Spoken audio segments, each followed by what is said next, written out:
पूज्य महासंघ, श्रीलंका के उप शिक्षा एवं उच्च शिक्षा मंत्री माननीय डॉक्टर मधुरा सेनेविरत्ने, श्रीलंका मुक्त विद्यालय के कुलपति प्रोफेसर PNC तिलकरत्ने, सौंदर्य विश्वविद्यालय के कुलपति प्रोफेसर रोहन नेतसिंघे, श्रीलंका के विभिन्न विश्वविद्यालयों में हिंदी के प्रोफेसर, भारतीय विश्वविद्यालयों और कॉलेजों में से आए हिंदी विद्वान, श्रीलंका के स्कूलों में हिंदी के शिक्षक, विश्वविद्यालयों, स्कूलों और हिंदी संस्थानों के छात्र, दिव्यों और सज्जनों, नमस्कार, आयुबोवन, वनकम। सबसे पहले मैं सभी को विश्व हिंदी दिवस की स्वर्ण जयंती के अवसर पर बधाई देना चाहता हूं, क्योंकि हम इस अवसर पर पहला भारत श्रीलंका हिंदी सम्मेलन मना रहे हैं। हिंदी भाषा भारत की समृद्ध संस्कृति, सांस्कृतिक टेपेस्ट्री के प्रमाण के रूप में खड़ी है। इसके मधुर स्वर दैनिक जीवन के ताने बाने में बुनते हैं, अपने साथ सदियों के इतिहास, साहित्य और परंपरा की गूंज लेकर चलते हैं। हिंदी केवल संचार का साधन नहीं है, यह भावनाओं की सिम्फनी भी है, शब्दों का नृत्य है जो मानवीय अनुभव की ज्वलंत तस्वीरें चित्रित करती है। मंदारिन चीनी और अंग्रेजी के बाद हिंदी दुनिया में तीसरी सबसे अधिक बोली जाने वाली भाषा है, जिसके वैश्विक स्तर पर लगभग 600 मिलियन वक्ता है। हर साल 10 जनवरी को हम विश्व हिंदी दिवस मनाते हैं। यह उस दिन को चिन्हित करता है जब 1949 में संयुक्त राष्ट्र की महासभा में पहली बार हिंदी बोली गई थी।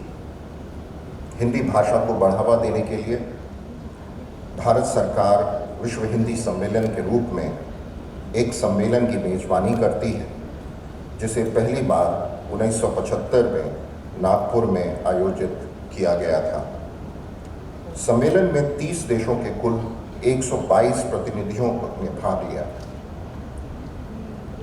2023-24 के पिछले 2 वर्षों में भारतीय उच्चायोग के स्वामी विवेकानंद सांस्कृतिक केंद्र ने श्रीलंका में हिंदी को बढ़ावा देने के लिए कई कार्यक्रम आयोजित किए। उनमें से 57 छात्रों को केंद्रीय हिंदी संस्थान आगरा, भारत में 9 महीने के आवासीय डिप्लोमा कार्यक्रम के लिए हिंदी सीखने के लिए पूरी छात्रवृत्ति दी गई। 12वें अंतर्राष्ट्रीय हिंदी सम्मेलन से भाग लेने के लिए 5 श्रीलंकाई विद्वानों को फिजी भेजा गया। श्रीलंका के केलनिया विश्वविद्यालय, सबरगमुआ विश्वविद्यालय और राजरत्न विश्वविद्यालय के हिंदी डिग्री कार्यक्रम के 3 टॉपर्स को विश्व हिंदी यात्रा कार्यक्रम के तहत भारत भेजा गया। श्री जयवर्धनेपुरा और सबरगमुआ विश्वविद्यालय के 2 प्रोफेसरों को महात्मा गांधी अंतर्राष्ट्रीय हिंदी विश्वविद्यालय वर्धा में 3 सप्ताह के पुनश्चर्या कार्यक्रम के लिए भी भेजा गया था। सबरगमुआ विश्वविद्यालय में एक नया ICCR चेयर प्रोफेसर स्थापित किया गया है, जहां राजस्थान केंद्रीय विश्वविद्यालय के एक प्रोफेसर जल्द ही शामिल होंगे। इसके अलावा लगभग 1000 हिंदी किताबें, हिंदी साहित्यकारों की पेंटिंग और अतुल्य भारत की तस्वीरें श्रीलंका के विश्वविद्यालयों और स्कूलों में वितरित की गई है। बुद्ध भूमि वंदन यात्रा के अंतर्गत हिंदी पढ़ने वाले एक बौद्ध भिक्षु को भी भारत भेजा गया। श्रीलंका के हिंदी मित्र मंडल को फिर से पुनर्जीवित किया गया और हिंदी साहित्य के विभिन्न क्षेत्रों पर व्याख्यान के साथ मासिक कार्यक्रम आयोजित किए गए। पिछले 2 वर्ष में 75 श्रीलंका पुलिस अधिकारियों को स्पोकन हिंदी कार्यक्रम के लिए प्रशिक्षित किया गया। हमने हिंदी विद्वानों को भारत में अपनी पीएचडी डिग्री हासिल करने की सुविधा भी प्रदान की है।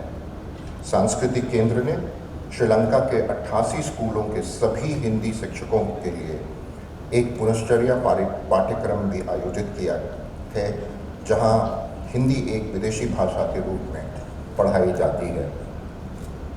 हम केंद्रीय हिंदी संस्थान आगरा में श्रीलंका के स्कूल शिक्षकों के लिए 3 सप्ताह के हिंदी पुनश्चर्या पाठ्यक्रम की भी व्यवस्था कर रहे हैं, जहां हम कुछ शिक्षकों को उनके पुनश्चर्या पाठ्यक्रम के लिए भेजेंगे। मैं हिंदी पर एक प्रमाण पत्र पाठ्यक्रम शुरू करने के लिए श्रीलंका के मुक्त विश्वविद्यालय को धन्यवाद देना चाहता हूं, जो मुक्त और दूरस्थ शिक्षा के माध्यम से पेश किया जाने वाला पहला हिंदी पाठ्यक्रम होगा। मैं विश्व हिंदी दिवस के इस अवसर पर हिंदी भाषा से जुड़े सभी लोगों को शुभकामनाएं देता हूं। मैं यह भी आश्वासन देना चाहता हूं कि भारतीय विश्व आयोग तथा स्वामी विवेकानंद सांस्कृतिक केंद्र में हिंदी को मजबूत करने के लिए विश्वविद्यालयों और स्कूलों को सभी आवश्यक समर्थन और सहायता प्रदान करते रहेंगे। आपका बहुत बहुत धन्यवाद।